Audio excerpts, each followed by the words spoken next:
Hey, what's going on, everybody? In this video, we are going to be breaking down Spider-Man, the Animated Series, Season 2, Episode 1, The Insidious 6. Let's talk about it, break it down, hit that intro, Rangers. You are watching the Fan Club. You're watching the Fan Club. And you're watching the Fan Club. Do you know what time it is? And you know what time it is. It's time for the Fan Club. Let's go. Hey! I can't do this on my own, cause you know things ain't always sweet when you out here in these streets. But my morpher when it morph, I made a fake. Hey, what's going on, everybody? Welcome to the Fan Club. It is your boy Dan Brosnan in the building. We are so happy to have you guys. Welcome to the show. I can't believe we're already on Season 2 of Spider-Man, the Animated Series, and in today's video, we are going to be talking about Episode 1, The Insidious 6 of the Neogenic Nightmare series. This is an awesome episode, and it brings all of the villains we've seen so far together. Real excited to talk about this one, so let's get into it.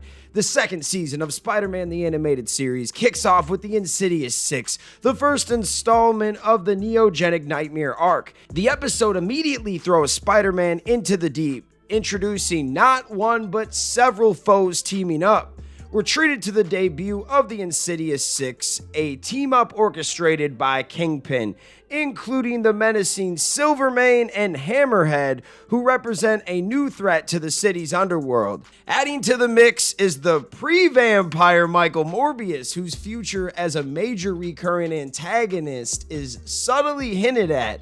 The episode's stakes are raised even higher by the sudden, unpredictable loss of Spider-Man's powers. The episode opens up with Spider-Man's usual playful banter as he swings through the city, contemplating his loneliness and the impossible task of balancing his personal life and his super hectic, heroic one. The lightheartedness is quickly shattered as he experiences his first loss of powers.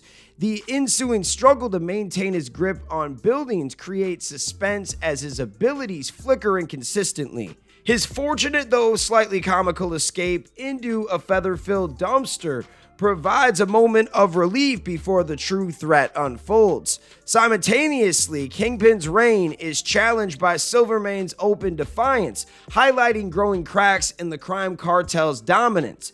The internal conflict provides a parallel narrative to Spider-Man's personal struggles. Meanwhile, a prison break unfolds, orchestrated by Alistair Smythe, who utilizes a miniature robot to deliver tools to the Chameleon. A cunning ruse allows Chameleon to impersonate a guard, facilitating the escape of Scorpion, Mysterio, Shocker, and Rhino, forming the bulk of the Insidious 6. Dr. Octopus is later added to their ranks, completing the team.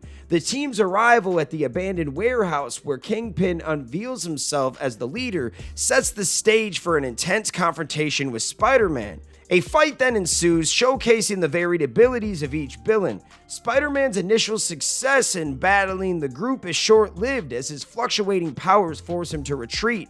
The episode ends on a cliffhanger with Spider-Man desperate to regain his powers while facing a new unified threat, and his Aunt May kidnapped by Dr. Octopus, setting the stage for the overarching Neogenic Nightmare storyline.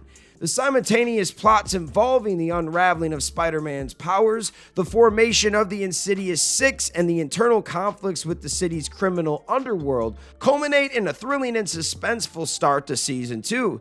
The episode interweaves Peter Parker's personal life, showcasing his budding romance with Felicia Hardy and his academic pursuits at Empire State University with the high-stakes superhero action, creating a multifaceted and compelling narrative. The introduction of Neogenics as the source of Spider-Man's powers and their potential instability sets up a fun scientific mystery that will drive the plot throughout the season. I'm excited for this. I remember some of the plot as a kid watching this storyline, but there's a lot of questions that I have, and I'm excited to rewatch these episodes. This was a very good Season 2 opener. You're getting into a bunch of action right away because last season was a bunch of world building. Now in episode 1 of season 2, we can bring all of these monsters, or all these villains, I should say, together and form the Insidious 6 led by the Kingpin. How badass is that? I'm loving where we're going with this. I'm not going to lie. There's some shows that you rewatch as an adult that you're like, nah, I don't really like it. I actually really appreciate this show so far.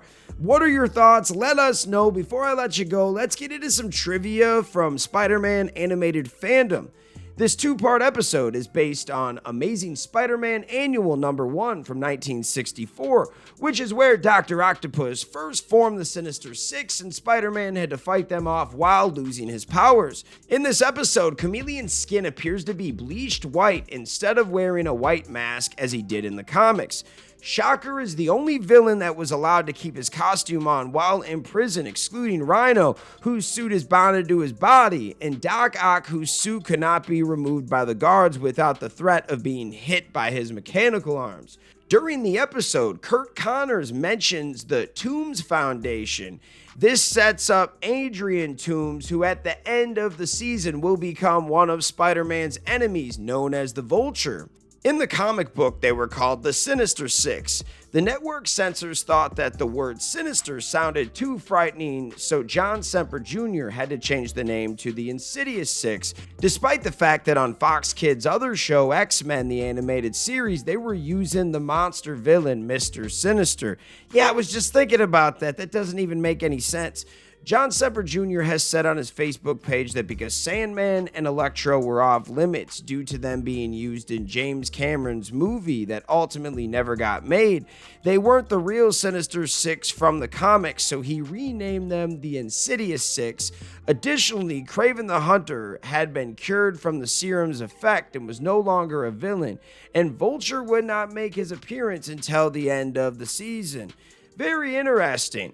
What are your thoughts? Let us know. I love these reviews. I'm not going to lie. I didn't know if these were going to stick.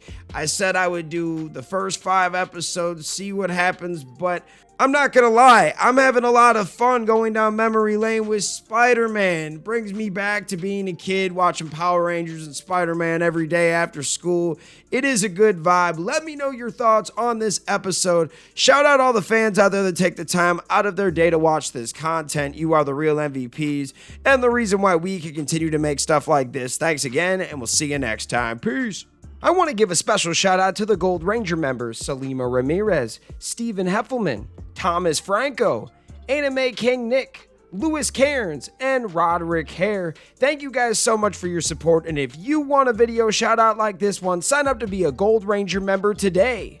Hey, what's going on? Thank you so much for watching this video. Please like, subscribe, hit that share button, and if you can, please sign up to be a member today. We have 3 membership power-ups. We have the Gold Ranger power-up, the most popular. You get into our exclusive fan club chat group. We have fan-exclusive videos that we are adding monthly now, and you get a video shout out. Yes, folks, at the end of our videos, I will shout out your name. We also have the Quantum Ranger power up where you get monthly meetings online with me. Yes, folks, we will talk once a month on Zoom, and you can give me your ideas for future episodes. And then we have a professional package, the Dr. K power up.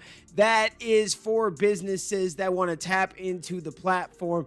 If you guys can, please sign up to be a member today. It is highly appreciated and it helps us keep these videos going. Thank you so much for watching, and we'll see you next time. Peace. Hi, we're Bulk and Skull. We have been requested by the fan club to say something funny.